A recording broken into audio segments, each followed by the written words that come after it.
शूर्पणखा के वचन सुनकर रावण की वासना जागृत हो गई और वह विनाशकारी विपरीत बुद्धि का दास बन गया।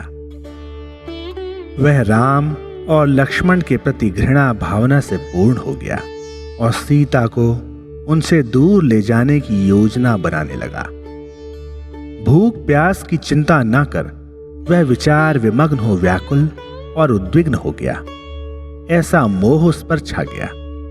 जब शूर्पणखा राम और लक्ष्मण की चारुता और तेजस्विता का वर्णन कर रही थी तो उस समय सभा भवन में केवल विभीषण ही ऐसा व्यक्ति था जो प्रसन्न और अश्रुपूर्ण नेत्रों सहित वह कथा सुन रहा था। उसने उन दिव्य सौंदर्य प्रतिमाओं को अपने हृदय मंदिर में प्रतिष्ठापित कर लिया और उसके समक्ष जा उनके चरणों पर नतमस्तक होने की कामना करने लगा। उसने स्वयं से पूछा, क्या वे मुझे स्वीकार करेंगे? क्या मेरा उद्धार हो सकता है? क्या मैं उनका आशीर्वाद प्राप्त करने में योग्य हूं? उसने स्वयं ही कहा, सत्यतः वे दिव्य हैं। उन्होंने दुष्ट राक्षस वृत्ति का नाश करने के लिए ही मानव रूप में पृथ्वी पर जन्म लिया है। उसने मानसिक रूप से अपना सर्वस्व उनके प्रति समर्पण किया और उसी क्षण से उनकी महिमा के चिंतन में लीन हो गया। रावण पूर्व जन्मों में अर्जित अपनी योग साधना से पतित हो गया था, अतः वह राक्षस की भांति इस जन्म में घूम रहा था। वास्तव में वह ईश्वर का महान भक्त था। वह भगवान नारायण की परम सत्ता से परिचित था।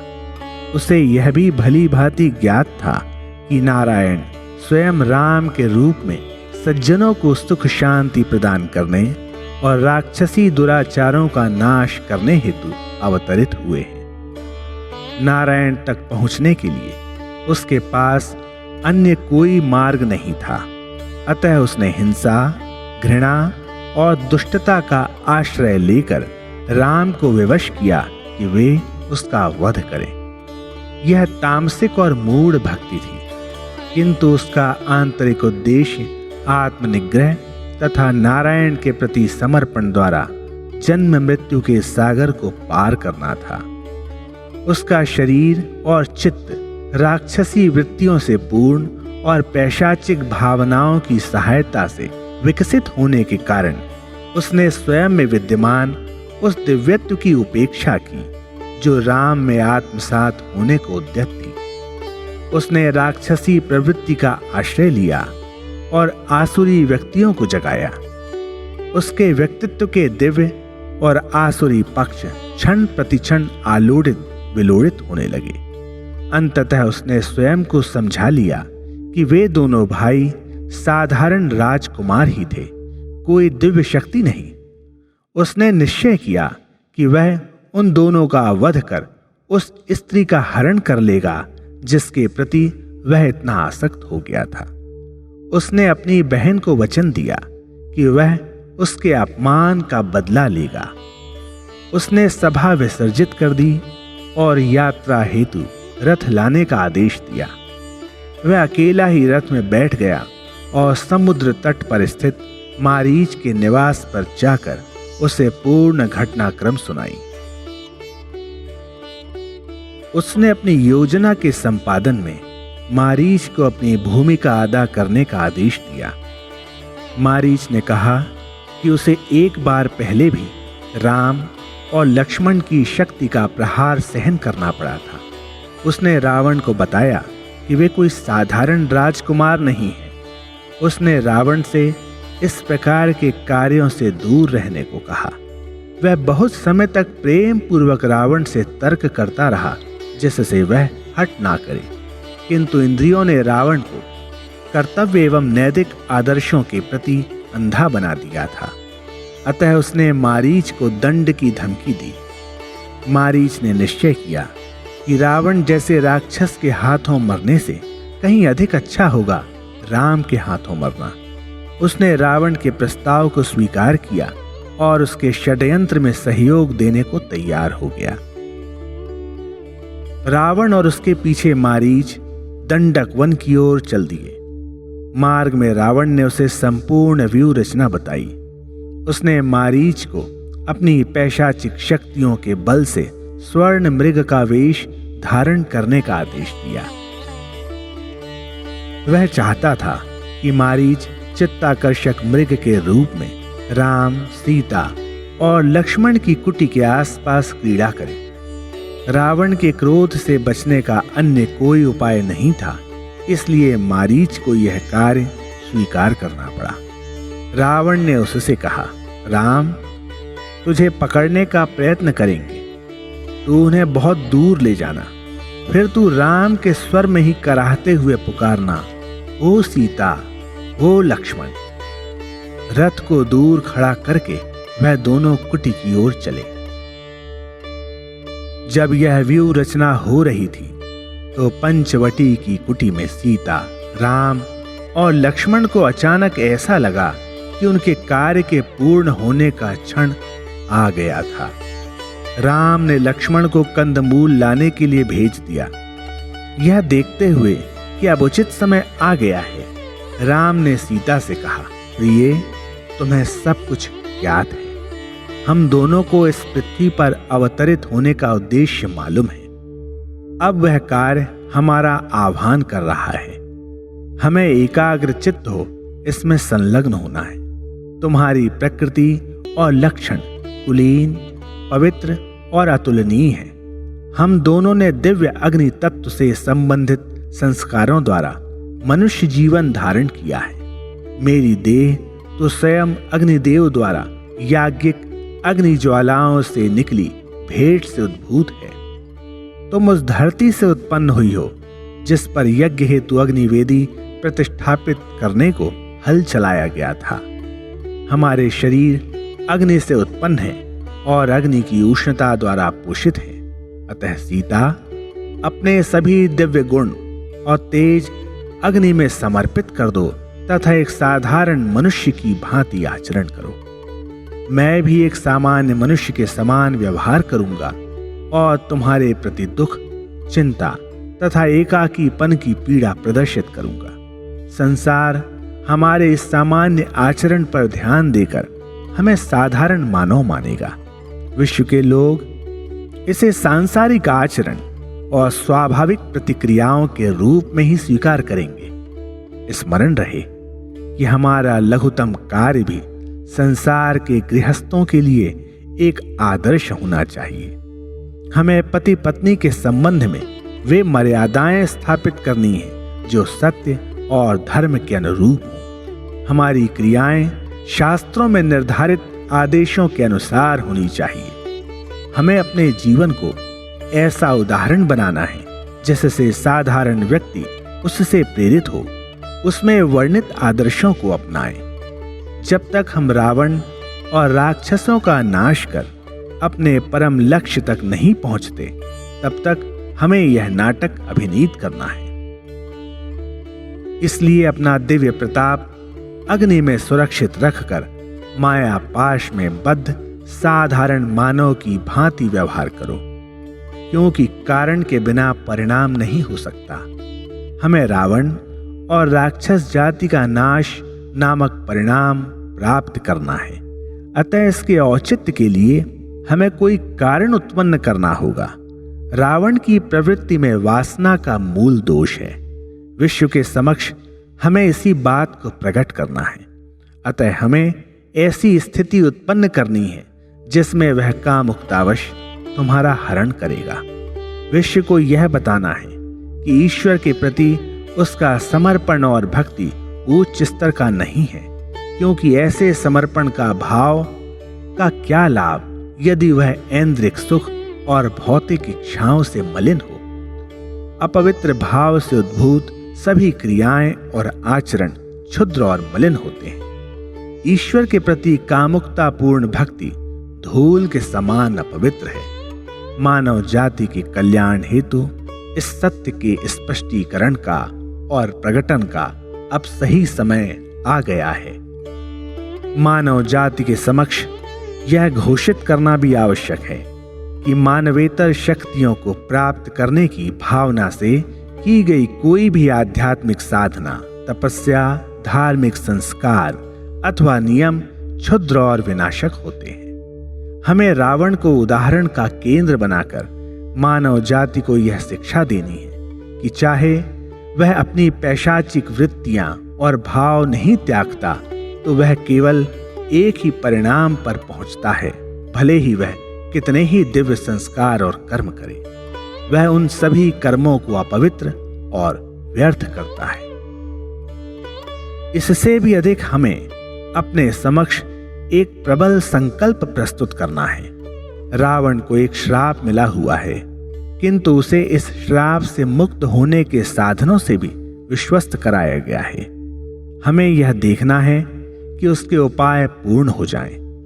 उसके अंत का समय अब आ गया है। आज या कल हमें एक दूसरे से पृथक होना है। वस्तुतः हम अभिन्न अस्तित्व हैं और कोई भी हमें विलग नहीं कर सकता। तथापि इस नाटक को प्रभावशाली बनाने के लिए हमें ऐसा आचरण करना होगा कि ऐसा हुआ है। अब आओ, अग्नि में अपना दिव्य रूप समर्पित कर दो। लक्ष्मण कंदमूल लेकर वापस आने वाले हैं। रावण अपनी विकृत बुद्धि सहित तैयार है। मुझे तुम्हें एक अन्य रहस्य भी बतलाना है। राक्षसों के नाश में तुम्हें अपना कार्य करना है। यद्यपि तुम बाह्य रूप से रावण के बंधन में रहोगी, किंतु तुम्हारी शक्ति अग्नि में निहित होने के कारण तुम्हें लंका को अग्निदहन द्वारा भस्म करना पड़ेगा, जहां अब से तुम्हारी आत्मा प्रच्छन्न रहेगी। लंका को अग्नि द्वारा नहीं, अपितु तुम्हें अग्नि के समान बनकर भस्म करना है। राम द्वारा रावण का वध होना है, यही दिव्येच्छा है। यह सत्य प्रमाणित करना है। इस रहस्य को लक्ष्मण से भी गुप्त रखना। हमारे इस कार्य में वह एक उपकरण है। जब यह कार्य पूर्ण कर हम अयोध्या में पुनः प्रवेश करेंगे तो मैं तुम्हें उस अग्नि से पुनः स्वीकार करूंगा जहां तुम वास करोगी। उस कार्य को भी मैं विश्व के लिए उदाहरण के रूप में परिवर्तित कर दूंगा। राम ने कहा, अब नाटक आरंभ होता है। राम और सीता दोनों ही अभिनय की योजना निश्चित कर रावण के षड्यंत्र प्रकाशन की प्रतीक्षा करने लगे। उसी क्षण से राम और सीता का प्रत्येक कार्य और व्यवहार विरह, व्यथा, चिंता, पीड़ा, दुख, वेदना आदि के पूर्व निर्धारित नाटक का अभिनय बन गए।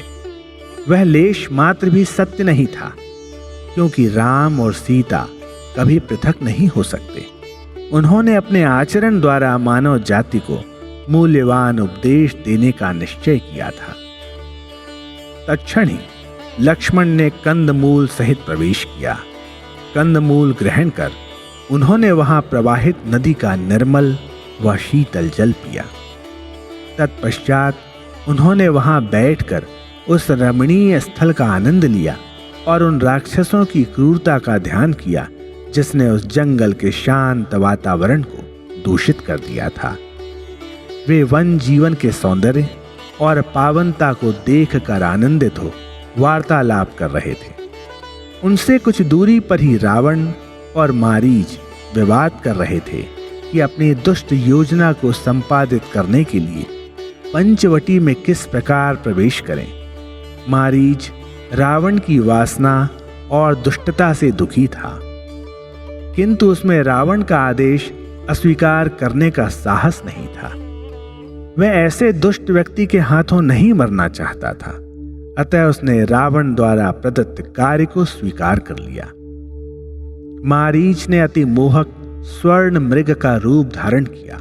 यह रूप ऐसा था कि अवश्य ही सीता और राम की प्रशंसा और मोह को आकर्षित करता। उसने सोचा, आहा, आज कितना शुभ दिन है। कुछ ही क्षणों में इस पृथ्वी के 3 सर्वाधिक मनमोहक रूपों के दर्शन का मुझे सौभाग्य प्राप्त होगा। मुझ पर सीता दृष्टि डालेंगे, फिर राम धनुष बाण सहित मेरा पीछा करेंगे। मैं कितना सौभाग्यशाली। मैं तो वह सेवक हूं जिसे राम के चरण चिन्हों का अनुसरण करना है। किंतु अब मेरे स्वामी मेरा अनुगमन करेंगे। वास्तव में मुझे ज्ञात है कि मैं अति घृणित कार्य में संलग्न हूं, किंतु मुझे बाध्य किया गया है। मैं निज इच्छानुसार कार्य नहीं कर रहा हूं, मुझे विवश किया गया है, इसलिए मैं निर्दोष हूं। चाहे मैंने जो भी पाप किया हो, किंतु जब राम द्वारा छोड़ा गया बाण मुझ पर लगेगा तो मेरा यह कृत्रिम रूप लुप्त हो जाएगा। वह मेरी सुखद नियति होगी। क्या सभी व्यक्ति ऐसे अंत की आकांक्षा नहीं करते? क्या यह सभी प्राप्त कर सकते हैं? मुझे एक अन्य सौभाग्य भी प्राप्त होगा। जब मैं अपना अंतिम श्वास लूंगा तो मेरे नेत्र राम पर केंद्रित होंगे। वह दिव्य सौंदर्य मेरे समक्ष होगा, वह मधुर नाम मेरी जिह्वा पर होगा। आहा, मेरा जीवन सफल हो गया। मुझे स्वयं से अधिक सौभाग्यशाली कोई प्रतीत नहीं होता। मारीच अपने मन में यह मधुर विचार धारण कर पंचवटी की ओर बढ़ा। सर्वज्ञ राम और सीता दोनों ही उसके प्रकट होने की प्रतीक्षा कर रहे थे। मृग संकोचवश प्रत्यक्षतः अनिच्छा पूर्वक कुटी की ओर बढ़ा। क्षण भर सीता और राम का दर्शन कर किलोल करता हुआ कुछ कुलाचें भरकर लताओं के झुंड से झांककर मानो उत्सुकता व शीघ्र ही बाहर निकलने का प्रयत्न करने लगा। सीता, राम और लक्ष्मण ने उसकी क्रीड़ा को देखा और उसके सौंदर्य की सराहना की। उस मृग का स्वर्ण त्वचा होने के कारण उन्होंने निश्चय किया कि वह कोई अद्भुत प्रकार का मृग था। उन्होंने उसके विशेष लक्षण देखे और उसके सौंदर्य से अति मोहित हो गए। सीता ने कहा, यदि यह मृग मेरे पास ही हो तो मैं इसके साथ प्रसन्नता पूर्वक समय व्यतीत कर सकती हूँ। जब आप दोनों अपने अपने कार्य में संलग्न रहेंगे तो मैं इस विलक्षण पशु के साथ क्रीड़ा कर प्रसन्न रहूंगी।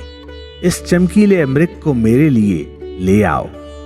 क्या आप मेरी यह लघु इच्छा भी पूर्ण नहीं कर सकते, जिससे जब मैं अकेली हूं तो इसे लाड़ प्यार करूं तथा इसकी क्रीड़ा देखूं? सीता ने उस रहस्यात्मक मृग के प्रति महान आसक्ति प्रदर्शित कर इस प्रकार प्रार्थना की। यह देखकर लक्ष्मण अपने स्थान से खड़े हो गए और बोले, माता, मैं आपके लिए यह अवश्य लाऊंगा। राम ने उन्हें रोक दिया। उन्हें ज्ञात था कि वह केवल उनके हाथों ही वश में आएगा। यह तो उनके द्वारा अभिनीत नाटक की प्रस्तावना थी, किंतु लक्ष्मण इस नाटक से अनभिज्ञ थे। उन्होंने कहा, लक्ष्मण, इस पर कोई घाव या चोट किए बिना ही इसे पकड़ना है, अतः मुझे ही सीता की यह इच्छा पूर्ण करनी होगी। उनके इस आदेश पर लक्ष्मण मौन हो गए। सीता और राम दोनों को ही नाटक के क्रमिक दृश्यों का ज्ञान था, अतः राम ने स्वयं ही जाने का निश्चय कर लक्ष्मण से कहा, लक्ष्मण, यह जंगल राक्षसों का निवास स्थान है। याद करो, जब 2 दिन पूर्व खर और दूषण ने हम पर आक्रमण किया था तो क्या हुआ था? उनके संबंधी और मित्र संपूर्ण बल सहित हम पर आक्रमण कर सकते हैं, अतः सदैव धनुष पर बाण चढ़ाए रखो और चहु दिशाओं में अति सावधानी पूर्वक ध्यान रखो। सतर्कता से सीता की सुरक्षा करो। किसी भी परिस्थिति में सीता को अकेला मत छोड़ना। कहीं यह मृग मुझसे बचकर दूर ना भाग जाए, मुझे इसे जीवित ही पकड़ना है। यह कार्य पूर्ण करने में मुझे कुछ समय लग सकता है, अतः मेरी अनुपस्थिति में अवसर के अनुरूप अपनी बुद्धि और शारीरिक पौरुष का प्रयोग कर सीता की आपत्ति से रक्षा करना। तत्पश्चात राम ने उस अद्भुत मृग का चुपचाप पीछा किया और दृष्टि से ओझल हो गए। मृग ने आगे नहीं देखा, अपितु बहुत तीव्र गति से दौड़ते हुए अपना सिर पीछे मोड़कर राम को ही देखता रहा। उसका ऐसा व्यवहार देखकर राम अति प्रसन्न हुए। राम को ज्ञात था कि महान भक्त मारीच ने मृग का रूप धारण कर रखा था, जिसे राम तत्व और राम शक्ति का परिचय था। इसलिए राम ने भी हिरण पर दृष्टि स्थिर रखी और अति रुचिपूर्वक उसका पीछा किया।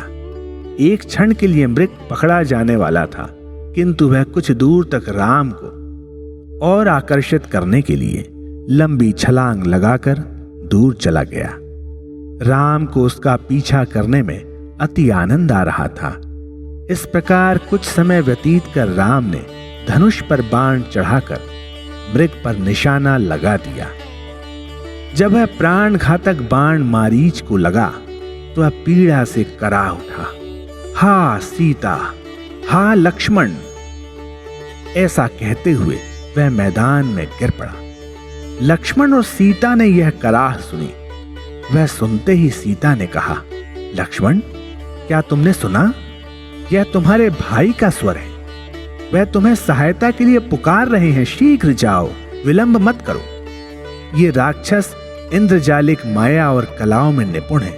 वह अपना रूप और आकार परिवर्तित कर प्रचुर दुख देते हैं। वह चाहती थी कि लक्ष्मण शीघ्र ही उस स्थान पर पहुंच जाएं, जहां से पुकार सुनाई पड़ी थी। लक्ष्मण बहुत बुद्धिमान थे। वह विवेचन कर उचित निर्णय करते थे। वह अपने भाई के आदेशों के सच्चे पालक थे। वह उन आदेशों को अपने श्वास की भांति ही मूल्यवान समझते थे। अतः उन्होंने कहा, माता, राम पर कोई विपत्ति नहीं आ सकती। चाहे कोई राक्षस कितना भी धूर्त हो, किंतु वह राम को क्षति नहीं पहुंचा सकता। क्या आपने नहीं देखा कि उन्होंने हजारों राक्षसों का कैसे नाश किया था? आप व्याकुल मत हो, साहस रखें और शांत रहें। राम शीघ्र ही सकुशल इस आश्रम में वापस आ जाएंगे। तभी दूर से चीत्कार सुनाई पड़ी, हा सीता, हा लक्ष्मण। इस पर सीता अधिक आग्रह करने लगी और उद्विग्न हो गई। उन्होंने कहा, लक्ष्मण, तुम इतने कठोर हृदय पूर्वक कैसे व्यवहार कर रहे हो? मुझे तुम्हारा विचार समझ में नहीं आता। शीघ्र जाओ, जाओ, अपने भाई को संकट से निकाल लाओ।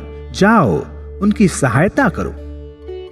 उन्होंने अनेक प्रकार से अपना भय और चिंता व्यक्त की और लक्ष्मण से आग्रह किया कि वह उन्हें अकेला छोड़कर चला जाए। वास्तव में सीता को भली भांति ज्ञात था कि राम पर कदापि कोई आपत्ति नहीं आ सकती थी, किंतु भावी घटनाओं के लिए उसकी प्रस्तावना तो बननी ही थी। उन्होंने एक सामान्य व्यक्ति की भांति व्यवहार किया। लक्ष्मण ने विभिन्न प्रकार से उन्हें विश्वास दिलाया। उन्होंने अति करुणापूर्वक सीता से प्रार्थना की कि वह अपने भाई के आदेशों का उल्लंघन नहीं करेंगे। जब लक्ष्मण ने देखा कि सीता उनके सभी तर्कों और प्रार्थनाओं को अस्वीकार कर रही हैं, तो उन्होंने कहा, माता, राम का आदेश मेरा जीवन है। मैं इसे अपने श्वास के समान ही मूल्यवान समझता हूं। क्या आपने राम को यह आदेश देते नहीं सुना था कि आपको कभी असुरक्षित नहीं छोड़ना, अपितु सदैव आपकी रक्षा करना? इसलिए मैं यहां से एक पग भी नहीं हटूंगा, चाहे कुछ भी हो जाए। सीता चाहती थी कि लक्ष्मण दूर चले जाएं, क्योंकि रावण को वहां आना था। रावण और राक्षसों का नाश करने के लिए यह राम की योजना थी। सीता को राम की इच्छा पूर्ण करनी थी। अतः वह अपने वचनों पर दृढ़ रही और उन्होंने ऐसे तीक्ष्ण और मर्मस्पर्शी शब्द कहे जिससे लक्ष्मण विवश हो गए। लक्ष्मण ने अपने कानों पर हाथ रख लिए। वह इन दोषों और अपवादों को सहन करने में असमर्थ थे। उन्होंने प्रार्थना की, माता, मैं आपके क्रोध को सहन करूंगा। किंतु जब सीता अधिक उग्र हो गई और यह डर देने लगी कि यदि वह नहीं जाएंगे तो सीता स्वयं ही राम की रक्षा हेतु जाएंगी, तब लक्ष्मण के पास अन्य कोई उपाय नहीं था। अब वह और सह सकने में असमर्थ थे। वह सीता को राम की खोज करने तथा उनकी सहायतार्थ वन में भटकने नहीं दे सकते थे। अतः बोझिल मन से वह राम की खोज में पंचवटी से निकल गए।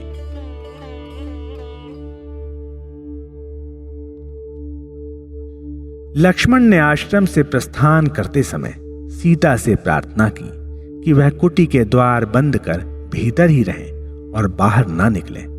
उन्होंने सीता को सावधान और सचेत रहने का परामर्श दिया और अनिच्छापूर्वक वहां से चल दिए। उन्होंने वन प्राणियों से सीता का ध्यान रखने और रक्षा करने की प्रार्थना की। उन्होंने कुटी के चारों ओर रेखा खींचकर उसमें रहस्यमय और शक्तिशाली मंत्र शक्ति प्रतिष्ठापित कर सीता से कहा कि वह किसी भी परिस्थिति में इस रेखा से पग आगे ना बढ़ाए।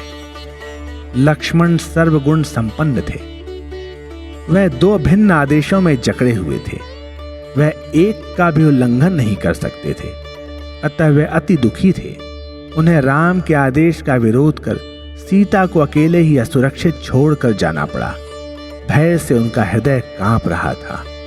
वह बोझिल कदमों से चल दिए और प्रत्येक पग पर वह कुटी को मुड़ मुड़ कर देखते रहे। उसी समय रावण अपना वेश बदल रहा था, क्योंकि वह उस अवसर की प्रतीक्षा में था। वह बाह्य रूप से एक ऋषि बन गया, किंतु धूर्त कुत्ते की भांति उसकी वृत्ति चोरी की ही थी। यद्यपि उसके नाम से देवता और दानव भयभीत रहते थे। वह अपने चारों ओर दृष्टि घुमाता हुआ छल एवं कंपित हृदय सहित आश्रम में प्रविष्ट हुआ। जब उसने बाह्य द्वार से प्रवेश करने का प्रयत्न किया तो लक्ष्मण द्वारा अंकित रहस्यात्मक रेखा से अग्नि ज्वालाएं उठती प्रतीत हुई। वह डर गया कि कहीं उसकी योजना असफल ना हो जाए और उसे इससे कुछ क्षति ना हो जाए। अतः उसने रेखा के बाहर खड़े होकर ही पुकारा, हे गृह स्वामिनी, कुछ भिक्षा दो। सीता ने उसके शब्द सुने। उन्हें ज्ञात था कि वह रावण है। वह हाथ में कुछ कंदमूल लाकर द्वार से बाहर निकल आई, किंतु रावण ने भिक्षा लेने के लिए उनके समीप जाने का साहस नहीं किया। उसने कहा, मेरी प्रतिज्ञा है कि मैं किसी भी कुटी के समीप नहीं जाऊंगा। वह चाहता था कि सीता स्वयं उसके पास आकर उसके हाथों में भिक्षा दें। सीता ने उत्तर दिया, मैं अपने देवर द्वारा अंकित रेखा का उल्लंघन नहीं कर सकती। पूजनीय अतिथि, आप स्वयं ही आकर मुझसे यह ले लें। इस पर भिक्षुक ने तर्क करते हुए कहा, स्त्री, मैं यह रेखा पार नहीं करूंगा, न ही इस रेखा के दूसरी ओर से दी गई भिक्षा मैं स्वीकार कर सकता हूं। मुझ जैसे भिक्षुकों के लिए यह उचित नहीं। आओ, मुझे भिक्षा दो, मैं भूखा हूं, मुझे बहुत भूख लगी है। उसने ऐसी भाव भंगिमाएं बनाकर अभिनय किया कि सीता ने उस रेखा का उल्लंघन कर उसे भिक्षा देना स्वीकार कर लिया। यह सब पल भर में ही हो गया। ज्यों ही सीता ने रेखा पार की, रावण ने उन्हें हाथ से खींचकर दूर खड़े रथ में डाल दिया। उसने उनके विलाप पर कोई ध्यान नहीं दिया और तीव्र गति से रथ को दूर ले गया। सीता ने चीत्कार करते हुए कहा, ओ राम, ओ लक्ष्मण, शीघ्र आओ, इस धूर्त राक्षस से मेरी रक्षा करो। पंचवटी के तपस्वियों और वनवासियों ने इस चीत्कार को सुना, किंतु वे उस विलाप करने वाले को नहीं बचा सके। हरे भरे जंगल में जब वेदना का स्वर फैला तो वह शुष्क और भूरा हो गया। ओ राम, मेरे स्वामी, मुझे बचाओ, हाय मुझे बचाओ, इस राक्षस से मेरी रक्षा करो। इस क्रंदन से जंगल गूंज उठा और समस्त जड़ चेतन प्राणी उनके प्रति सहानुभूति पूर्वक दुखाभिभूत हो गए। सीता रथ के भीतर रावण को चेतावनी दे रही थी, ओ रावण, तू स्वयं अपने नाश का मार्ग बना रहा है। तू अपने राज्य, प्रजा और वंश को पूर्णतः नष्ट कर रहा है।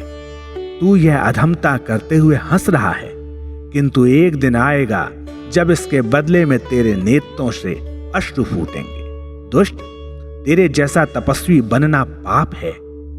सीता ने उसे बहुत परामर्श और चेतावनी दी। उन्होंने अपनी रक्षा के लिए राम और लक्ष्मण को पुकारा।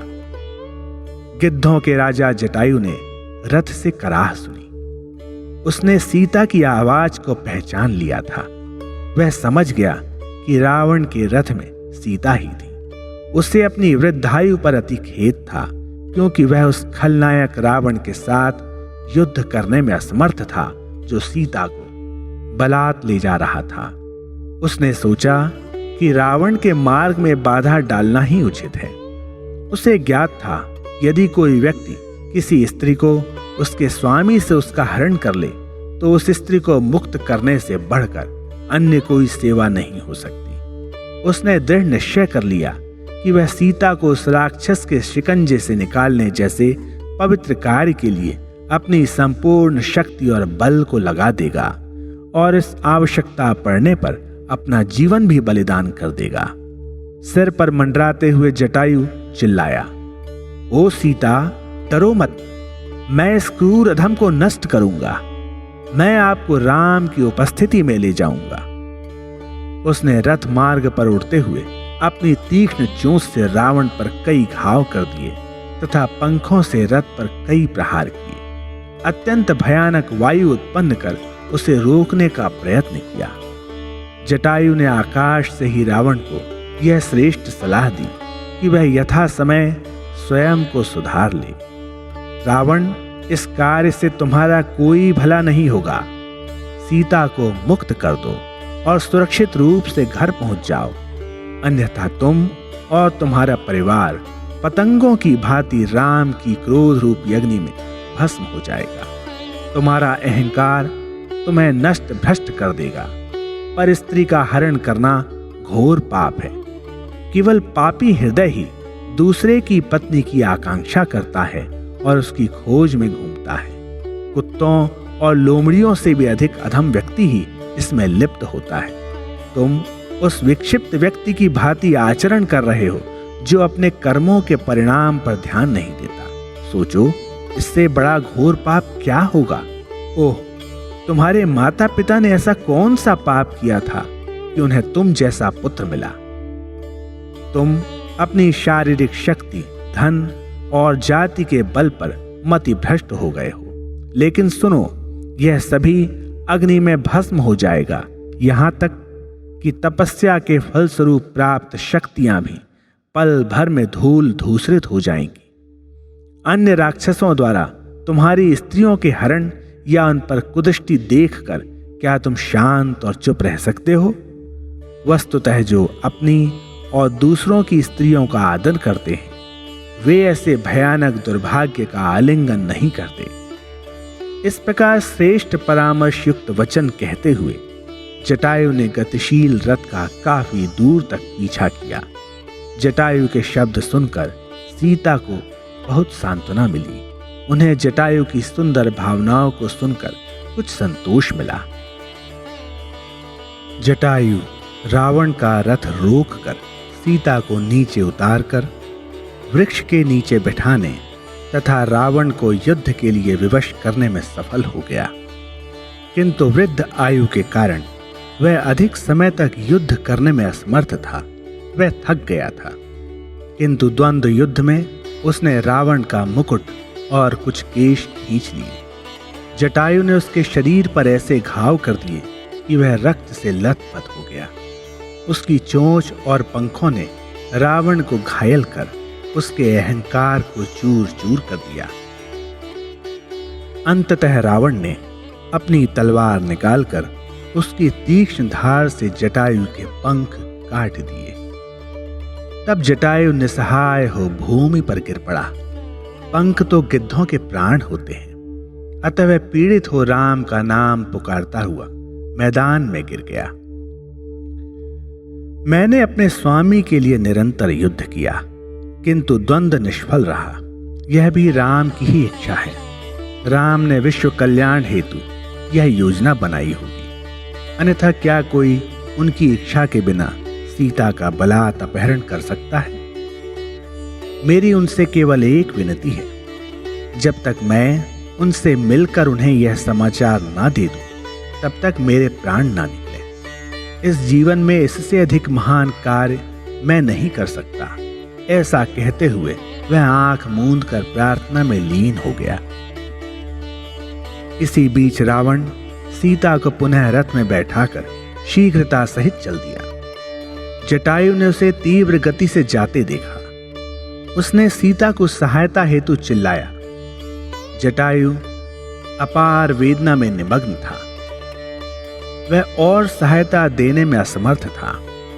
वह अश्रुधारा में निमज्जित राम के प्रति उत्सुक हृदय सहित जिह्वा पर राम नाम की रट लगाए रहा। मृत्यु समीप आने पर तथा आपातकाल में सावधान करने और शिक्षा देने के लिए प्रकृति आकस्मिक ढंग से व्यवहार करती है। वस्तुएं अव्यवस्थित हो जाती हैं। रावण भी इस प्रकार का आचरण कर रहा है क्योंकि उसका अंत आने वाला है और उसके सगे संबंधियों का भी नाश होने वाला है। जटायु ने यह सत्यानुभूति की और निज इच्छानुसार जीवित रह राम की प्रतीक्षा में वहां पड़ा रहा। राम स्वर्ण मृग का शिकार कर घने जंगल से पंचवटी वापस आए। उन्होंने मन ही मन सोचा कि उनकी इच्छानुसार तब तक उनकी योजना पंचवटी में क्रियान्वित हो चुकी होगी। उन्होंने स्वयं से कहा, यह मेरी योजना का आरंभ है और लोगों को अभी यह ज्ञात नहीं होना चाहिए कि यह दिव्येच्छा है।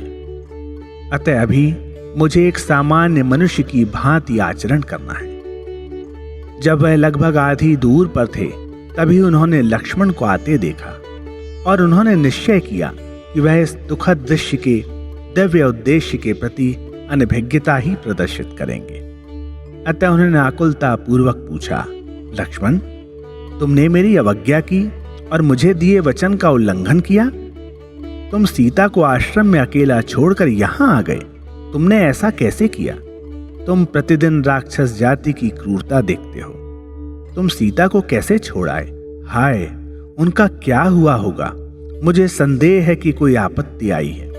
मेरे विचार से सीता आश्रम में नहीं है। हाय, अब क्या करें? हमारा भविष्य क्या होगा? यह विलाप सुनकर लक्ष्मण अपने भाई के चरणों में गिरकर बोले, भाई, आप मेरे चित्त की अंतः क्रियाओं से भली भांति परिचित हैं। मैं सदैव आपके चरणों में स्वयं को, अपने प्राणों को भेंट देने के लिए तैयार हूं। क्या मैं कभी आपके आदेश का उल्लंघन करूंगा? नहीं, कदापि नहीं। किंतु इस समय ऐसा हो गया। जिस शक्ति ने मुझे उल्लंघन करने को विवश किया वह मेरे लक्ष्य की प्रेरणा थी। मैं क्या कर सकता हूं? मिथ्या मृग के कंठ से निकले कराहपूर्ण शब्द ओ सीता, ओ लक्ष्मण आश्रम में सुनाई पड़े। ज्यों ही सीता ने यह शब्द सुने त्यों ही उन्होंने मुझसे आपकी सहायता हेतु जाने के लिए विभिन्न प्रकार से प्रार्थना की, क्योंकि वह आपके मार्ग में आए संकट से भयभीत थी। मैं इन राक्षसों की कुटिलताओं से भली भांति परिचित हूं, इसलिए मैंने उनके चरणों में नतमस्तक हो क्षमा याचना की। मैंने उन्हें बताया राम को किंचित मात्र भी क्षति नहीं पहुंच सकती, उन पर कोई संकट नहीं आ सकता। यह कराह राक्षसों की ही चाल है। दूसरी बार फिर हमें वह पुकार सुनाई दी। फिर वे निरुत्साहित हो गईं। वे सब बिल्कुल आपकी पुकार के समान थे। इस पर उन्होंने सत्य और संबंधियों एवं परिवार की मर्यादाओं की उपेक्षा कर ऐसे शब्द कहे जो कदापि नहीं कहे या सुने जाने चाहिए। मैं और सहन करने में असमर्थ था, अतः मैंने उन्हें पूर्ण सावधानी बरतने का परामर्श दिया। उनकी रक्षार्थ सब कुछ करके ही मैं आश्रम से आया हूं। आप मेरी त्रुटि पर जितना भी कठोर दंड दें मैं सहर्ष स्वीकार करूंगा। इन वचनों सहित लक्ष्मण राम के चरणों में गिर पड़े। इस पर राम ने कहा, लक्ष्मण, चाहे कुछ भी कारण हो, किंतु तुम्हें सीता को अकेला नहीं छोड़ना चाहिए था। मेरा विचार है कि आश्रम में पहुंचने पर हमें सीता नहीं मिलेंगी। यदि हम वन में सीता की राक्षसों से रक्षा नहीं कर सकते तो हम स्वयं को कैसे गौरव सहित शूरवीर कह सकते हैं? यदि कल लोग यह कहें कि राम अपनी पत्नी की रक्षा करने में असमर्थ हैं, तो क्या तुम यह सहन कर सकते हो? क्या तुम ऐसी बातें सुनकर शांत चित्त रह सकते हो? हाय, मैं सीता का यह दुख कैसे सहन करूंगा? राम सामान्य व्यक्ति की भांति गहरे मानसिक संताप से विलाप और क्रंदन करते हुए यह मालूम करने आश्रम की ओर दौड़े कि उनका वह भय क्या सत्य था। सीता कुटी में नहीं मिली। सीता को वहां न पाकर राम बाह्य रूप से असहनीय वेदना पूर्वक क्रंदन करने लगे। लक्ष्मण भूमि पर गिर पड़े। वह दुख सहने में असमर्थ थे। लक्ष्मण को ज्ञात था कि वही आपत्ति का कारण थे अतः वे जीवन त्यागना चाहते थे, किंतु उन्होंने शीघ्र ही यह अनुभव किया कि यदि वह अपने प्राण त्याग कर इस संसार से चले जाएंगे तो राम, जो पहले ही सीता से युक्त हैं, और भी चिंताग्रस्त और आपत्ति में पड़ जाएंगे। उन्होंने सोचा कि यदि उनकी मृत्यु हो जाएगी तो राम दुखाभिभूत हो अकेले ही जंगलों में भटकेंगे, कोई भी उन्हें भोजन और जल देने वाला नहीं होगा। सीता के वियोग में राम का विलाप सहने में वे असमर्थ थे। राम को सांत्वना देने और शांत करने के लिए उनके पास कोई शब्द नहीं थे। लक्ष्मण ने मन ही मन उस दिन की घटना का बारंबार विचार किया। उन्होंने शीघ्र ही यह निश्चय कर लिया कि यह सब अवश्य ही राम की इच्छा का परिणाम है। उन्होंने यह अनुभव किया कि उनके भाई कोई साधारण मनुष्य नहीं है। अब उन्हें ज्ञात हो गया कि यह घटना उस नाटक का ही अंश थी जो संपूर्ण मानव जाति के उत्थान और कल्याण हेतु निर्देशित किया जा रहा था, क्योंकि जो सहज ही संपूर्ण विश्व की आंखों से अश्रु मिटा सकता है, जो विश्व संरक्षक है, जिसने कभी दुख का चिन्ह मात्र भी नहीं प्रदर्शित किया, वही अब अपनी पत्नी के वियोग में सामान्य मानव की भांति विलाप और रुदन कर रहा था। यह घटनाएं देखकर लक्ष्मण अति सुगमता पूर्वक अनुमान लगा सके कि यह सब राम द्वारा निर्देशित नाटक का अंश था।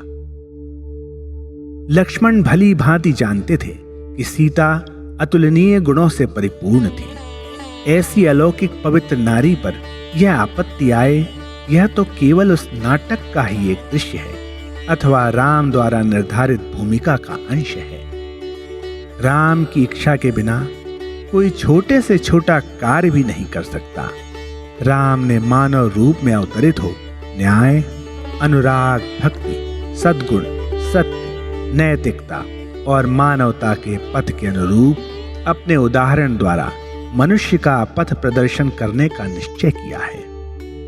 लक्ष्मण को आभास हो गया कि यही राम और सीता द्वारा अभिनीत नाटक का अभिप्राय था। उन्होंने स्वयं को उस नाटक का एक पात्र माना, जिसका एकमात्र कर्तव्य सौंपे गए अभिनय को करना है। इन विचारों से शक्ति प्राप्त कर लक्ष्मण राम के पास जा उनके चरणों में गिर पड़े। उन्होंने कहा, भ्राता, मुझे ज्ञात है कि आप इस विश्व नाटक के निर्देशक हैं। आपके लिए कुछ भी असंभव नहीं है। आप सर्वज्ञाता हैं। सब कुछ केवल आपकी इच्छानुसार ही होता है। आप इन घटनाओं द्वारा ही विश्व शांति के विकास और राक्षस जाति के नाश की योजना बना रहे हैं। मेरा चित्त मुझसे यही कह रहा है और साथ ही इस विश्वास पर दृढ़ रहने को कह रहा है। इस नाटक के पीछे यही सत्य है। कृपया मुझे सच्चाई बताएं और चित्त शांति प्राप्त करने में मेरी सहायता करें। राम ने मुस्कुराते हुए उत्तर दिया, लक्ष्मण, तुम मेरे शरीर का एक अंश हो, अतः तुमसे मैं गोपनीय क्या रख सकता हूं। तुम्हारे अनुमान ने सत्य जान लिया है। मैंने धर्म संस्थापना और इसके पोषण हेतु अवतार लिया है।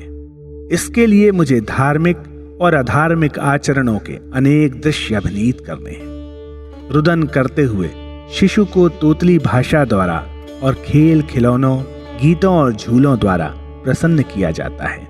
बच्चों को दूध पिलाने के लिए माँ को उसी समय कई युक्तियां करनी पड़ती हैं। उसका उद्देश्य बच्चे को केवल दूध पिलाना ही होता है, किंतु सोचो कि ये साधन, गीत और झूला, खिलौने और बातें तथा युक्तियां आदि कितने लाभदायक हैं। ये साधन क्षुधा, शांति और उदन समाप्त करने में सहायता करते हैं।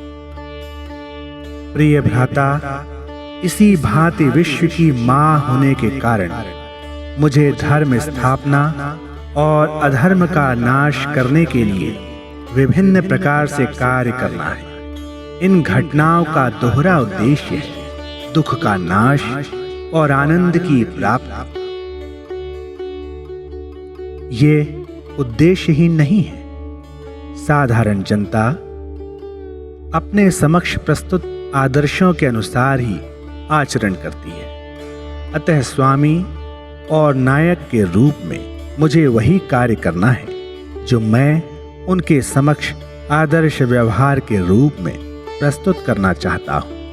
यदि मैं स्वयं इस आदर्श का पालन करूँगा तभी मैं स्वामी और नायक कहला सकता हूँ। जब अयोग्य शासक और नायक अपने अधिकार का दुरुपयोग करते हैं तो धर्म का ह्रास और अधर्म का विकास होता है। अतः लक्ष्मण, याद रखो कि जो योग्य शासक अथवा नायक हों उन्हें वास्तविक अभ्यास द्वारा ही अपना परामर्श और अधिकार प्रमाणित करना चाहिए। वे जिन आदर्शों का प्रचार करें उनका निज व्यवहार द्वारा स्वयं अनुभव भी करें। ईश्वरीय अनुग्रह और मानवीय कृतज्ञता प्राप्त करने का यही उपाय है। सीता अपने अभिनय से भली भांति परिचित है। ये दो शरीर, मेरा और सीता का, केवल शारीरिक रूप में ही संयोग वियोग का सुख और दुख प्रकट करते हैं। दुख सुख, रुदन क्रंदन सभी माया और मिथ्या हैं। यह तो अन्य मर्यादाओं सहित मेरे अवतार की आवश्यकता और अनिवार्यताओं का अनुगमन करते हैं। मैं तुम्हें अपने सत्य का रहस्य बता रहा हूँ। ध्यान रखो कि तुम्हें भी समय, कार्य, कारण, स्थान, अवसर के अनुरूप ही इस कथा में कार्य करना है, क्योंकि दिव्य रहस्य अगम्य है। अतः तुम्हें शांत रहकर नियमानुसार कार्य करना है। हमें अपने उद्देश्य पर ध्यान देना है। इस दैवी प्रकाशन के बाद वे शीघ्र ही सीता की खोज में निकल पड़े। दोनों ने खोज करते समय अति निष्ठापूर्वक, स्वाभाविक और वास्तविक रूप में अपना अपना अभिनय किया।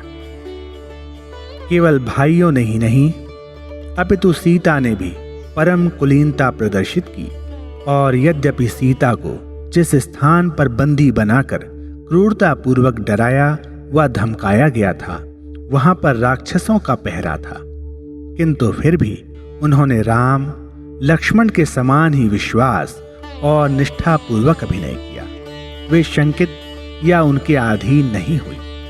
वे निज रक्षा और पवित्रता को बनाए रखने के दृढ़ निश्चय पर अटल रहीं।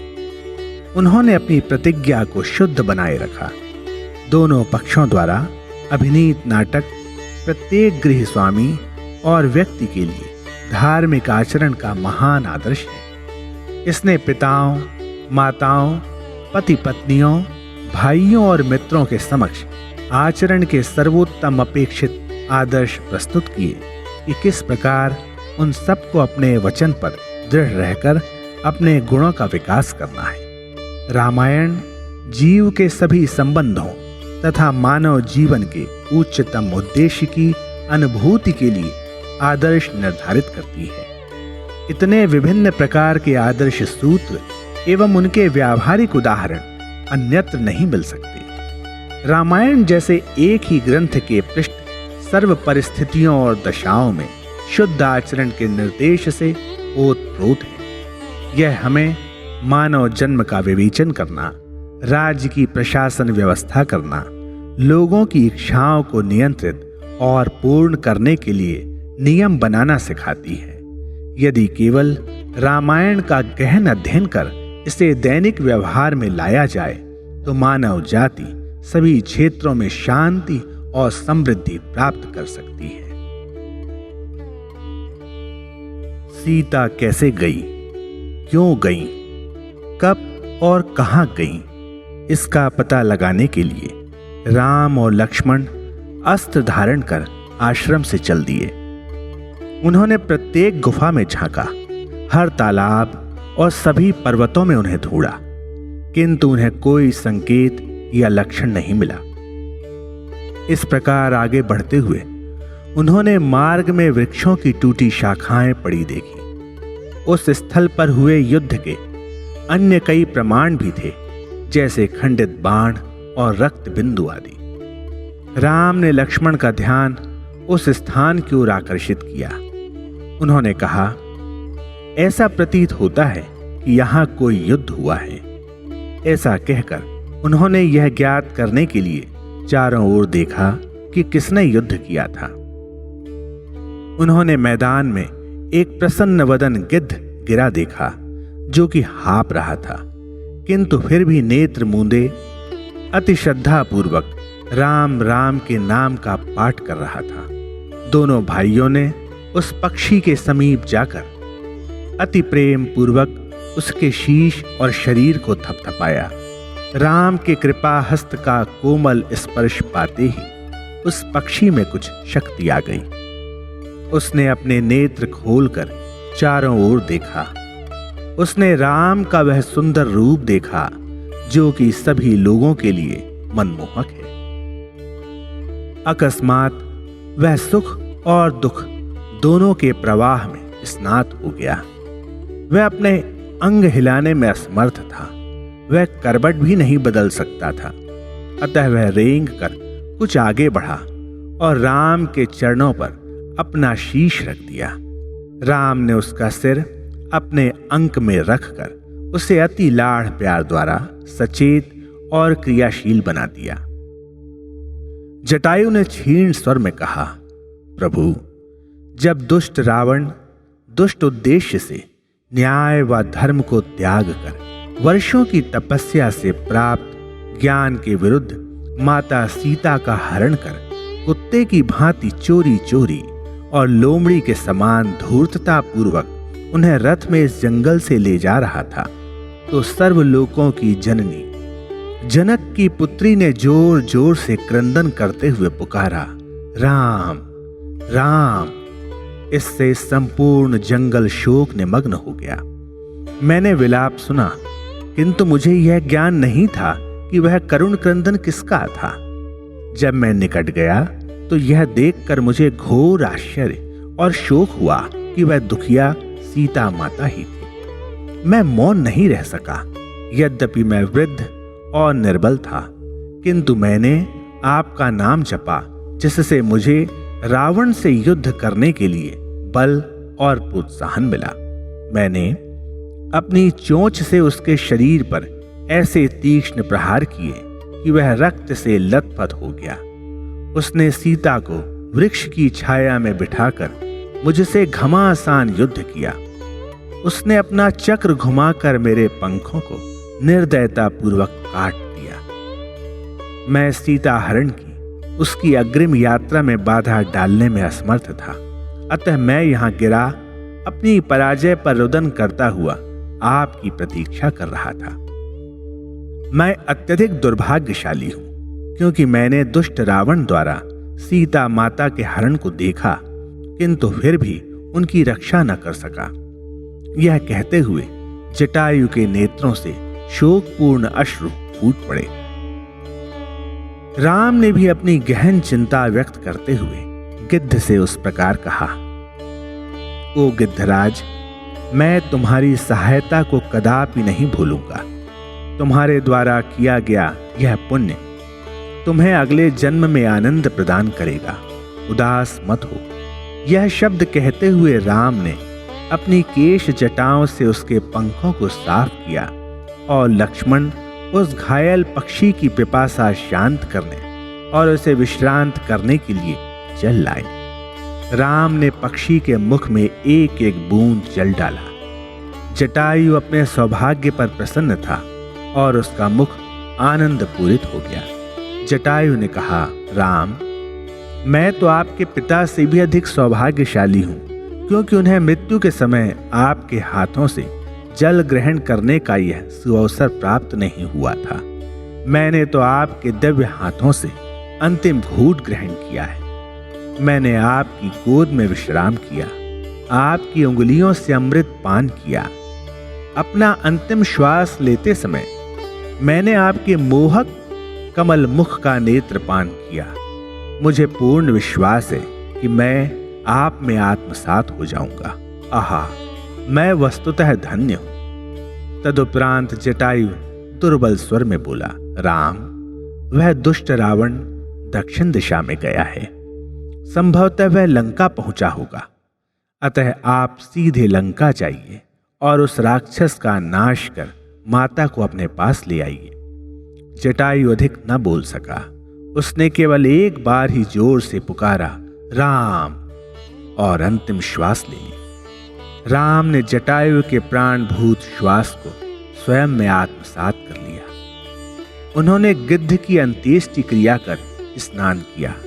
क्रिया संपन्न कर वे चित्त में दक्षिणी राज्यों और सीता की पीड़ा का चित्र अंकित कर दक्षिण दिशा में चल दिए। मार्ग में उन्हें अजामुखी नामक एक राक्षसी ने देखा, जो उनके रूप से अति मोहित हो गई। उसने स्वयं से कहा, आहा, कैसा शारीरिक सौंदर्य है, कितना नयनाभिराम है। मुझे अवश्य ही इनसे विवाह कर प्रसन्नता प्राप्त करनी चाहिए। ऐसा निश्चय करते हुए उसने लक्ष्मण का हाथ थामकर उन्हें अपनी ओर खींचा। लक्ष्मण ने देखा कि वह भी शूर्पणखा के रोग से ही ग्रस्त थी। उन्होंने उसके साथ भी वैसा ही व्यवहार किया। उन्होंने उसके अंग काटकर उसे कटुपाठ पढ़ाया। जिस जंगल से वे निकले वह उतना ही भयानक था जितने वहां के दानव। उसमें गरजने, गुर्राने और टर्राने वाले अति भयानक हिंसात्मक पशु निवास करते थे। इस दृश्य को देखकर और गर्जनाओं को सुनकर तो पाषाण हृदय भी हिल जाते। जब दोनों भाई मार्ग पर चल रहे थे तो कबंध नामक राक्षस उनके सामने प्रकट हुआ। उसने उनके मार्ग में बाधा डालते हुए अति भयानक चिंगार से संपूर्ण जंगल गुंजा दिया। उसने राम और लक्ष्मण पर झपटने का प्रयत्न किया, किंतु राम ने इससे पूर्व ही उसका वध कर दिया। वह शीश रहित राक्षस था। उसकी भुजाएं असाधारण रूप से लंबी थी। उसका मुख उदर के मध्य था। उसे लंबी भुजाओं से जो भी प्राप्त होता था वह उसे खा लेता था। इस प्रकार उस जंगल में उसका भय था। उसका वध कर राम ने अति भयानक दैत्य से जंगल वासियों की रक्षा की। मृत्यु के समय कबंध को अपने शत्रु का आभास हुआ। उसने राम को पहचान लिया। उसने कहा, स्वामी, आपने आज मुझे उस श्राप से मुक्त कर दिया जिसके कारण मैं इस असंगत और दुष्ट कार्य में पतित था। आपके दर्शन से मेरे पाप दूर हो गए। राम के चरणों में गिरते हुए कबंध ने कहा, आपका उद्देश्य अविलंब और निर्बाध रूप से सफल होगा। आप शीघ्र ही दुष्ट शक्तियों पर विजय प्राप्त करेंगे। दया सागर राम ने अपने भाई सहित उस स्थान से अग्रिम यात्रा आरंभ कर दी। कुछ दूरी पर ही उन्हें एक वृद्धा स्त्री मिली, जिसकी कमर झुकी हुई थी, सिर हिलता था, दृष्टि दुर्बल थी, हाथ कांपते थे। सिर पर फलों की टोकरी लेकर वह उनकी ओर आ रही थी। उसने दोनों भाइयों की मोहक आकृति देखकर यह अनुमान लगाया कि वह दोनों वही थे जिनका ऋषियों ने अति उत्साह और प्रसन्नता पूर्वक वर्णन किया था।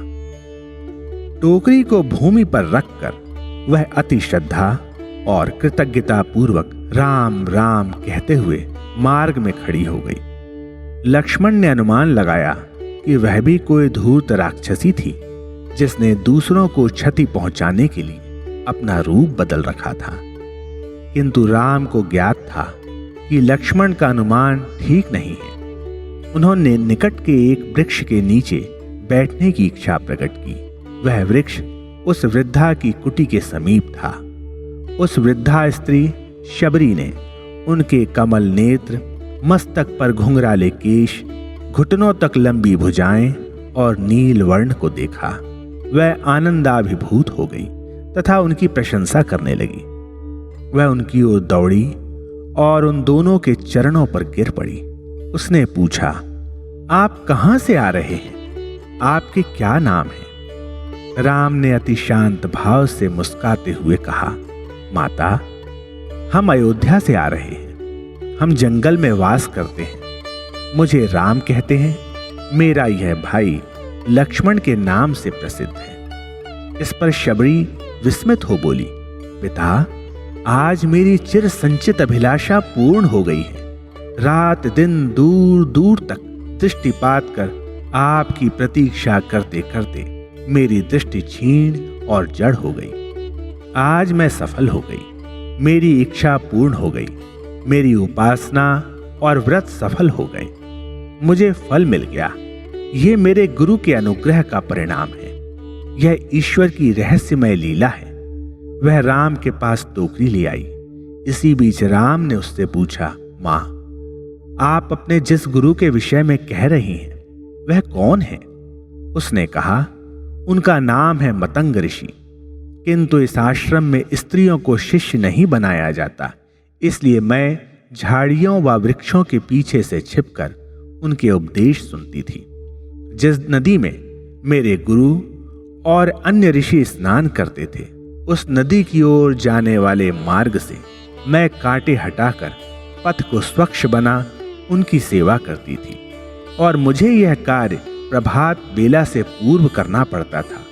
मैं उनके चरणों को पीड़ा पहुंचाने वाले पत्थर कंकड़ों को भी मार्ग से हटा देती थी। मैं अन्य शिष्यों की भांति कंदमूल खाकर ही जीवित रही।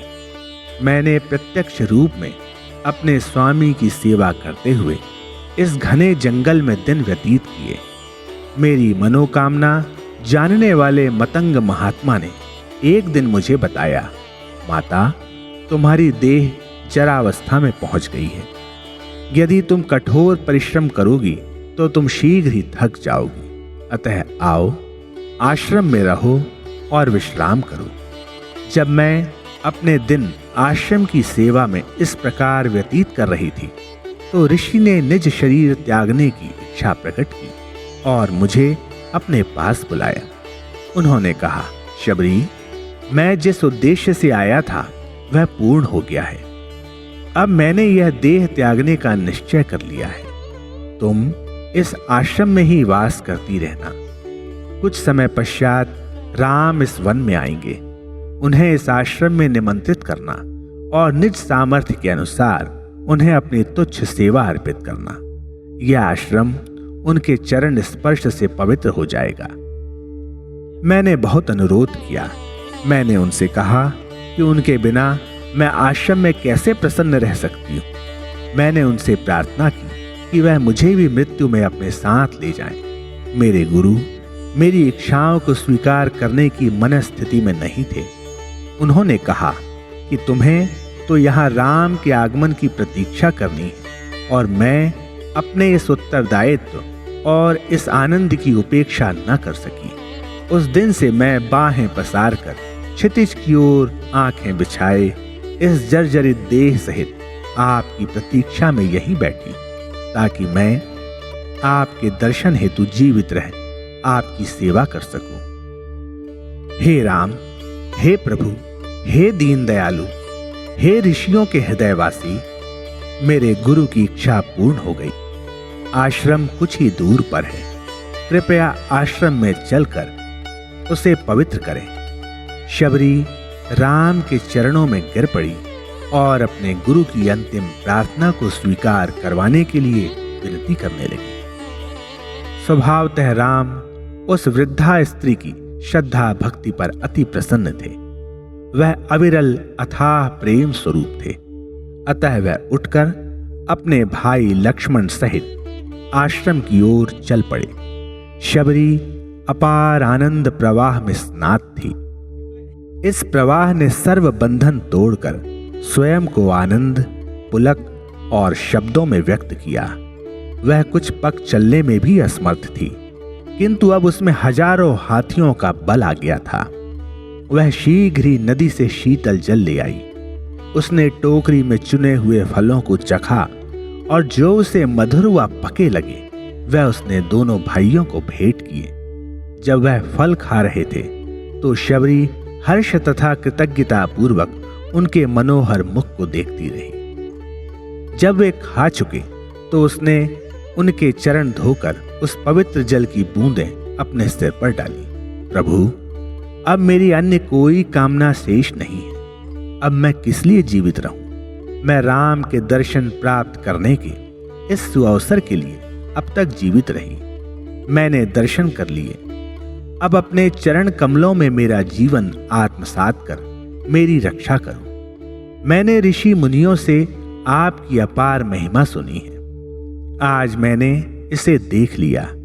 मैं कृतज्ञता और आनंद से पूरित हूं। राम ने श्रद्धापूर्वक समर्पित फल ग्रहण करते हुए कहा, माता, यह फल वैसे ही मधुर हैं जैसा तुम्हारा हृदय है। वस्तुतः यह फल वृक्ष में उगने वाले नहीं है। वन में लगने वाले जंगली फल इतने मधुर नहीं होते, वह कदापि नहीं हो सकते। यह फल तो जीवन रूपी पवित्र वृक्ष की शुद्ध चित्त रूपी शाखाओं पर प्रेम रूपी सूर्य प्रकाश में पके हैं। राम फल खाते हुए निरंतर उनके स्वाद की प्रशंसा करते रहे।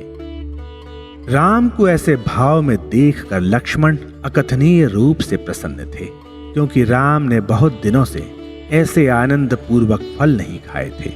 उन्हें फल खिलाने को भी लक्ष्मण को उनसे बहुत विवाद, अनुरोध और प्रार्थना करनी पड़ती थी। राम सीता के वियोग में अति दुखी थे। लक्ष्मण द्वारा बहुत प्रयत्न करने पर भी राम केवल आधा एक फल ही खाते थे। लक्ष्मण उनके भोजन की मात्रा से कदापि संतुष्ट नहीं थे। आज शबरी ने उन्हें वह फल भेंट किए जो कि पकने के कारण वृक्ष से गिर गए थे। वह प्रतिदिन उन फलों को स्वच्छ कर उनके लिए रखती थी और उन्हें राम द्वारा प्रदत्त प्रसाद रूपी फल मानकर स्वयं ही ग्रहण कर लेती थी। दिन प्रतिदिन वह राम को भेंट करने के लिए मधुर फलों की खोज में जंगल घूमती थी। इस प्रकार प्रतिदिन फल उसकी श्रद्धा भक्ति में सराबोर हो द्विगुणित स्वादिष्ट हो जाते थे। लक्ष्मण ने देखा कि इसी कारण राम उन्हें आनंद पूर्वक खा रहे थे। उन्होंने अति प्रसन्न हो शबरी की अगाध श्रद्धा की सराहना की। उन्होंने उसके वर्षों के आध्यात्मिक अध्ययन और अभ्यास के फलस्वरूप प्राप्त उसके दिव्यानंद की अति प्रशंसा की।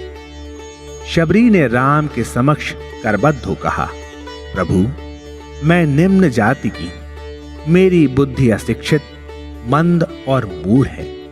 मैं किसी पवित्र कला या ग्रंथ में विद्वान नहीं हूं। मैं क्षुद्रतम हूं। मैं आपकी प्रशंसा या आपके गौरव का वर्णन कैसे कर दूं?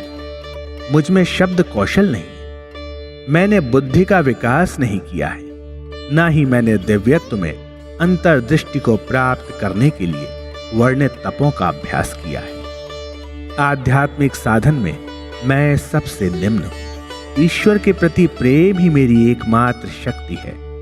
मेरा अन्य कोई सहारा या अवलंब नहीं। राम ने उसकी भेंट को स्वीकार किया, इसलिए शबरी ने राम की दयालुता के प्रति यह शब्द कहे।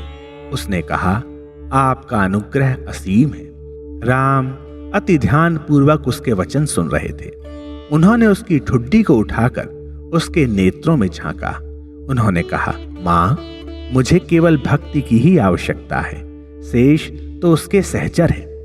अन्य वस्तुएं जैसे पांडित्य, विद्वता, पद, सामाजिक प्रतिष्ठा तथा जाति पर मैं ध्यान नहीं देता। मेरी दृष्टि में वे मूल्यहीन हैं। आध्यात्मिक नियमों तथा तपस्याओं द्वारा प्राप्त शक्तियों से भी बढ़कर मैं प्रेमासिक्त भक्ति माधुर्य का ही रस लेता हूं। मैं केवल उसी की खोज करता हूं। प्रेम शून्य मानव जल विहीन बादल, फलहीन वृक्ष और दुग्ध रहित गाय के समान है। वह सदैव ईश्वर से दूर रहता है और कभी उनका अनुग्रह प्राप्त नहीं कर सकता। शबरी, मैं केवल यही चाहता हूं कि भक्ति को सूचित और विकसित करने वाले 9 प्रकारों में से मानव किसी भी एक प्रकार का दृढ़ता पूर्वक पालन करे। किंतु तुमने तो नवधा भक्ति की चरम अवस्था को पा लिया है। अतः आध्यात्मिक उपलब्धि में मुझे तुमसे उच्च कोई नहीं दिखाई देता। मैं वस्तुतः प्रसन्न हूं और सभी प्रकार से प्रफुल्लित हूं, क्योंकि तुम्हारे द्वारा भेंट की गई भक्ति शुद्ध, दृढ़, निस्वार्थ, सभी दिशाओं और प्राणियों के प्रति हृदय से निःसृत प्रेम से पूर्ण है। तुमने स्वप्न तक में किसी की निंदा नहीं की। इससे तुम्हारा चित्त शुद्ध है। तुम्हारा चित्त सुख में प्रसन्न और दुख में खिन्न नहीं होता। तुम सभी प्रकार से धन्य हो। शबरी राम के इन परामर्श सूचक शब्दों से सराबोर हो गई। उसने केवल कहा, राम, भक्त के लिए भगवान को प्रसन्न करने के सर्वोत्तम मार्ग से अच्छा अन्य कौन सा मार्ग है? मेरी अन्य कोई कामना नहीं है। आज मेरे पिता, मेरे ईश, मेरे जीवन स्वामी, सर्वलोकेश, सभी जीवों के प्रभु मेरे समक्ष प्रकट हुए हैं। हे जनक पुत्री जानकी के देव, सीता के स्वामी, मेरा यह असीमित सौभाग्य है। ज्यों ही उसने सीता को स्मरण किया, दोनों भाइयों को भी एकाएक अपनी दुखद स्थिति का आभास हो गया। राम ने उसे बताया, हाय शबरी, इतने समय तुमने हमें प्रसन्न, चिंता मुक्त और आनंद मग्न रखा, किंतु अब तुमने हमें शोक निमग्न कर दिया। शबरी को महान पश्चाताप हुआ। उसने व्याकुलता पूर्वक अपना सिर उठाकर उससे विनती करते हुए कहा, प्रभु, आप यह क्या कह रहे हैं? मेरी विवेकहीनता को क्षमा करें। यह कहते हुए वह राम के चरणों में गिर पड़ी। राम ने उससे पूछा, शबरी, क्या तुम सीता के विषय में कुछ जानती हो? क्या तुमने उनके विषय में कुछ सुना है? शबरी ने उत्तर दिया, क्या मैं सीता के विषय में नहीं जानती? कोई भी स्त्री जो राम तत्व को जानती है, वह सीता तत्व, मानवता की उस मणि, गुण शिरोमणि, नारी रत्न से अनभिज्ञ कैसे हो सकती है? आह, वह कितनी सौभाग्यशाली है। वह मेरे राम की प्रतिच्छाया है। मेरे गुरु ने सीता तत्व के विषय में मुझे बताया है। वह मैं आपको अवश्य बताऊंगी। वास्तव में आप तो सर्वज्ञाता हैं, किंतु आपने मुझसे पूछा है कि मैं सीता के विषय में क्या जानती हूं, अतः मैं आपको बताऊंगी। राम ने राक्षस जाति का नाश करने के अपने उद्देश्य की पूर्ति हेतु मंथरा और कैकेयी के चित्त पर माया का आवरण डाल दिया। मेरे गुरु ने बताया कि इसके परिणाम स्वरूप सीता, राम और लक्ष्मण ने वनवास के लिए जंगलों में प्रवेश किया। उन्होंने कहा कि वे लोग आश्रम में आकर तपस्वियों को आशीर्वाद देंगे और वही राम उनके यज्ञ एवं कर्म कांडों में विघ्न डालने वाले राक्षसों का नाश करेंगे। उन्होंने कहा कि राम एक ऐसी योजना बनाएंगे जिसके अंतर्गत राक्षस रावण इस नाटक में सीता हरण के लिए लालायित होगा। उन्होंने मुझे आश्वासन दिया कि रावण द्वारा अपहत सीता केवल मिथ्या सीता है, न कि वह सच्ची पवित्र माता। उन्होंने मुझे बताया कि राम अपहत सीता की खोज में इस जंगल में आएंगे और मुझे उनके उस आगमन का पूर्व फल मिलेगा। मेरे गुरु ने मुझे यह भी बताया कि राम सुग्रीव से संधि करेंगे, जिसने अपने बड़े भाई बाली के अत्याचार के कारण ऋष्यामूक पर्वत में, जो कि इस आश्रम के समीप है, शरण ले ली है। राम सुग्रीव के माध्यम से सीता को खोजने का कार्य पूर्ण करेंगे। राम, आप इस स्वचरित लौकिक नाटक के निर्देशक हैं। इस नाटक की घटनाएं मेरे गुरु को ज्ञात थीं और उन्होंने वह मुझे व्यंजित कर दी। यह विश्व आपका रंगमंच है। आपकी इच्छा ही संसार का भविष्य निर्धारित करती है। यह विश्व की दृढ़ता और उन्नति को स्थिर करती है। सभी क्रियाएं आपकी इच्छा के परिणाम स्वरूप ही होती हैं। इसके बिना कोई भी महान या लघु कार्य नहीं हो सकता। प्रभु, आप इस नाटक में ऐसे अभिनय कर रहे हैं जैसे आप कथा वस्तु से अनभिज्ञ हैं। आप सीता के वियोग में शोकातुरबन अभिनय कर रहे हैं। जो मूर्ख हैं अथवा जो आत्मिक सत्य में विश्वास नहीं करते अथवा जो नास्तिक हैं, केवल वही इसे सत्य मान सकते हैं। जो दिव्यत्व और इसके रहस्यों के प्रति जागृत हैं, जो भक्ति से पूर्ण हैं और जो निज सत्य रूप में ईश्वर को जानने का प्रयत्न करने वाले साधक हैं, वह इस भ्रम में नहीं पड़ेंगे कि यह सब सत्य है। आप सभी कार्यों के कर्ता हैं। चाहे कोई कितना भी शक्तिशाली क्यों ना हो, वह आपकी इच्छा में बाधा या विघ्न नहीं डाल सकता। आपकी इच्छा से ही लोगों की प्रतिक्रियाएं अच्छी या बुरी हैं। वे स्वयं इनके कर्ता नहीं हैं। अज्ञानी ही यह कह सकते हैं कि निज कर्मों के वे स्वयं करता है। राम, मेरी इस धृष्टता को क्षमा करें। मैंने आपकी उपस्थिति में बहुत कुछ कह दिया। यह कहते हुए वह राम के चरणों में गिर पड़ी। उसने योगाग्नि का विकास किया, जिसके परिणाम स्वरूप उसके श्वास उस राम तत्व में लय हो गए जिसकी वह प्रशंसा कर रही थी, और उसकी देह राख हो गई।